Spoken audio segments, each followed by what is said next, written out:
Welcome to episode 3 of a special podcast series entitled Corporate Case Management and the Era of the DoJ's Monaco Memo, sponsored by iSight Software Solutions. In this part 3, I'm joined by Jacob Fichtner as we discuss ethical investigations. Hello, everyone. This is Tom Fox, back again with Jacob Fichtner, the Director of Partnership Development at iSight, for part 3 of our 5-part exploration. Today, we're going to take up investigations and try to show how to do this ethically for all parties and minimize errors. Jacob, first of all, welcome back. Pleasure to be back, Tom. Jacob, I guess one of the things that surprised me as much as anything when Lisa Monaco gave her speech a year ago, and now we've had the Monaco Doctrine and Monaco Memo, was something that I thought was as basic to every compliance program as there is even more important in 2022, and that's investigations. The focus on investigations, the need to do investigations quickly, efficiently, in a cost-effective manner, and correctly are even more important. And they could be any more important, but it turns out they are. And so I really wanted to explore in this podcast some of the things that you're seeing, some of the questions you're getting, and more importantly, what are some of the tools that iSight has that can really help this new focus on investigations? And the initial focus from the Department of Justice has been on the speed of your investigations and the quality. The quality comes from identifying those who may be culpable, who may have participated, or may have engaged in oversight of a legal violation. The speed is, the Department of Justice wants it yesterday. Don't come to me today with what you're going to do tomorrow. Tell me about yesterday and why don't I have it now? Sort of attitude. My father always talked about the military like that. And so I really wanted to get your thoughts on, are you seeing maybe even puts more pressure on investigations and, more importantly, the investigators? So with that open-ended question, what are you seeing? I think ultimately with the increased focus and, more importantly, corresponding with an increased investment into encouraging a speak-up culture, multiple channels to submit complaints, and being able to then actively disposition or work through those cases, the caseload per average investigator has increased, which is putting strain on them. So ultimately, what we're focusing on is how can we make the lives of investigators easier, reduce the administrative burden placed on these investigators so that they can shift their time from manual, repetitive tasks, filling in forms or paperwork, and focus it more on the value add tasks of conducting the investigations. So everything from when a case is reported, it hits the investigation stage, what are the steps we want to follow for this type of case, within what timeframes? Those tasks can automatically be created based on the nature of the case and a number of other parameters to uniquely determine these are the steps I need to complete within what timeframes, having the reminders already factored in so that I don't have to go in and manually create my action plan, as most likely there's already a process that dictates what those steps should be. Other tasks of, I need to go out and search through multiple different ways and avenues to see, is there any precedents, any other information I should be made aware of, any other involved parties that might be related to this case. Those are things that we're automating for our clients. So suggested case lookup is a great way, as soon as it lands on the investigator's desk, to be able to see all the relevant data that might be associated to the matter that they're looking at, instead of having to go out there and search for it. Lastly, it is reducing that administrative burden placed on users.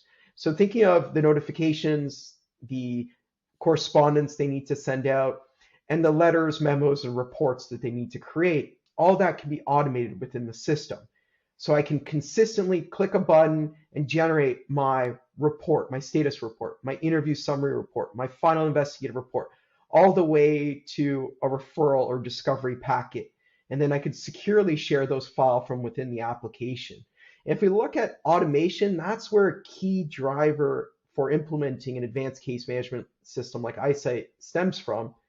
And ultimately where we see the biggest savings in terms of investigators' time is reduce that administrative burden. Let's take it out of their hands. Let's automate it. I'm adding consistency into my process, and I'm enabling them to focus their time on better activities. Jacob, I have a friend who talks about friction, and it seems like you just described reducing the friction of an investigator. If you recall, in episode 1, we talked a little bit about speak up culture. I'd like to bring that discussion forward now and ask, why is it so important, in your opinion, in the investigative process itself, to keep a person who spoke up, to keep a reporter, to keep someone who went to the hotline, to keep them informed to the extent possible to help? Just why is that so important in your opinion? It's one, giving them engagement in the process, making them feel that their concern has been heard and it's actively being reviewed. Because ultimately what we've seen is that if you silo the information, you cut off the reporter completely from any update, things tend to escalate in terms of their stress level.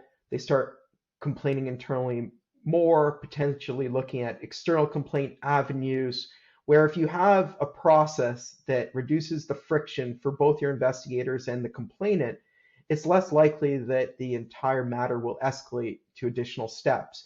And ultimately, our goal is to resolve these issues as quickly and as efficiently as possible.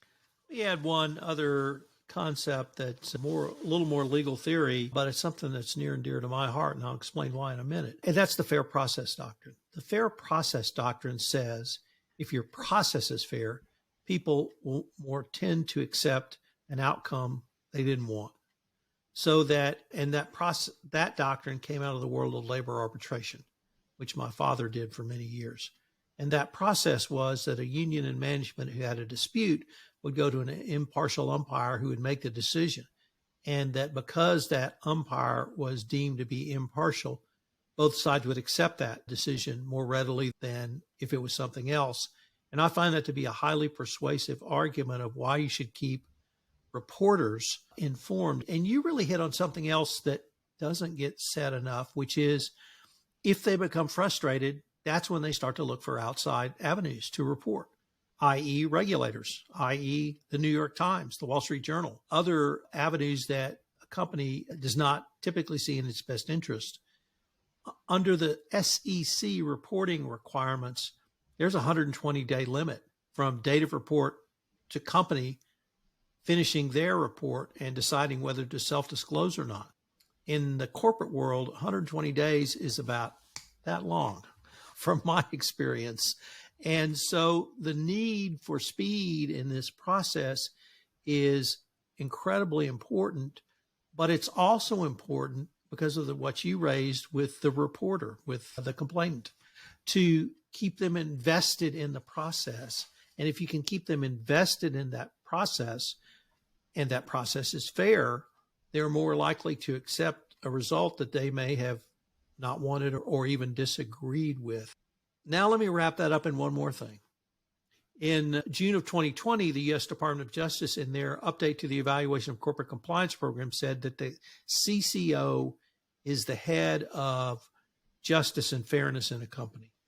And from my perspective, that justice and fairness is also wrapped up in this process, so that it's one more way a company can point to its overall corporate culture to show we're incorporating the concepts you have said are important, which is justice and fairness. My articulation of the fair process doctrine, does that kind of square with what you're actually seeing out in the real world?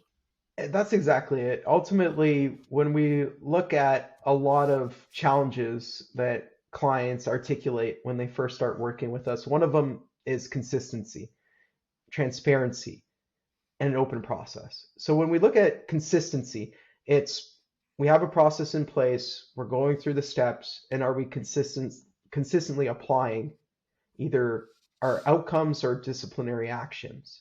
And that all starts from the assessment process. And that's where we have a consistent assessment process to be able to triage cases when they come in, being able to factor in things like, do we have the right team, or what team should work on it? Is there any conflict identified with that team? An example, like if I'm a named party within the case, I probably shouldn't be part of that team. Those are things that can be automated within an application like iSight, where I'm automatically added to the denied list. If there's any conflicts, you can add those individuals to the denied list. If it's particular nature, like we have an allegation against a senior executive, we might not have the skill set in place to be able to track that investigation impartially. And those are things that during the assessment process can be factored in, so that if I need to loop in external counsel, I can do it early on in the process, and it's all audited and documented.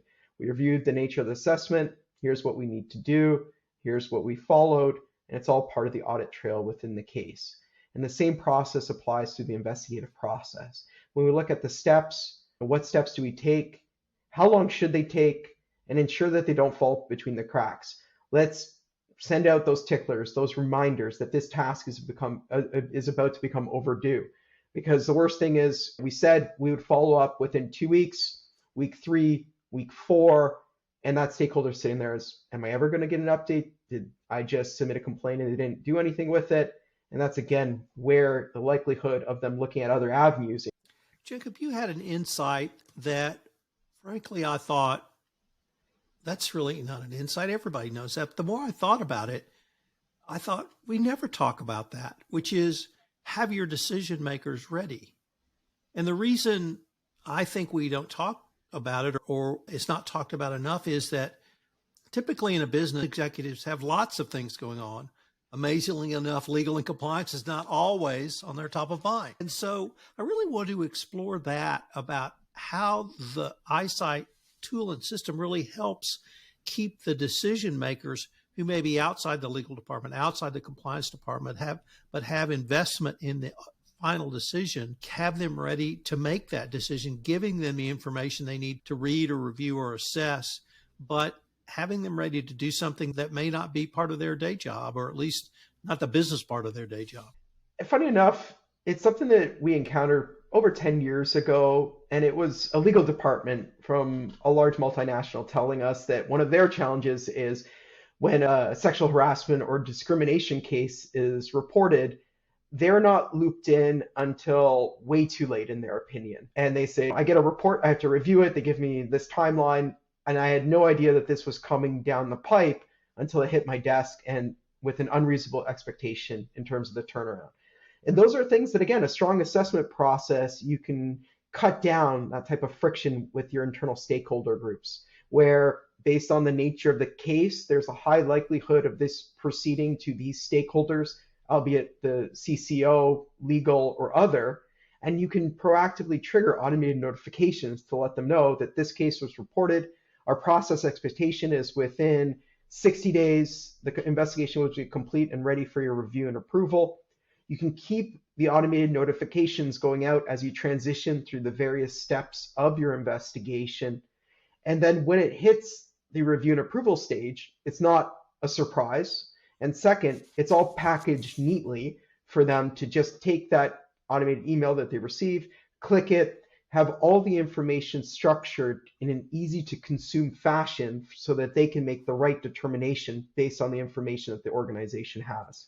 Jacob, unfortunately, we are near the end of our time for this episode, but I hope our listeners will join us for our next episode, where we take up some of the issues relating to outcomes and how that can impact your overall culture. Before we leave, Jacob, I was wondering if our listeners wanted any additional information on some of the topics we've touched on today. Where would be the best place for them to go? For sure. I encourage everyone to visit our website at isight.com and navigate to our resource center, where you'll find a wealth of useful information for compliance and internal investigators. Jacob, I greatly look forward to continuing this conversation. Same here, Tom. Hello, everyone. This is Tom Fox again. Thank you for listening to this episode, and I hope you'll join us tomorrow in episode 4, where we take up outcomes and the fair process doctrine.